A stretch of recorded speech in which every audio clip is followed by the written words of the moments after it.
السلام عليكم ورحمة الله تعالى وبركاته. كنتمنىكم تكونوا بخير وعلى خير، ومرحبا بكم معايا خوتي في هذا الفيديو جديد. اذا اخوتي ندخلوا في صلب الموضوع. فضيحه واش من فضيحه وشوها واش من شوها.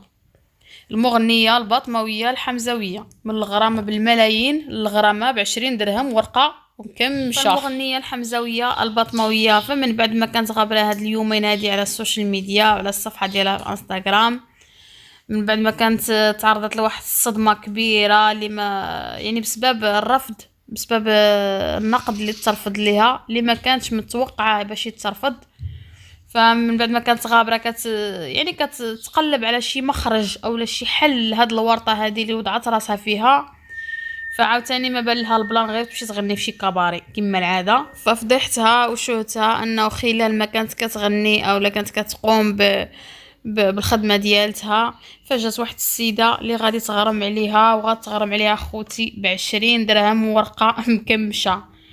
فلا اله الا الله محمد رسول الله. شوف المستوى ديال السيده فين هبط، يعني من الغرامه بالملايين للغرامه ب20 درهم ورقه.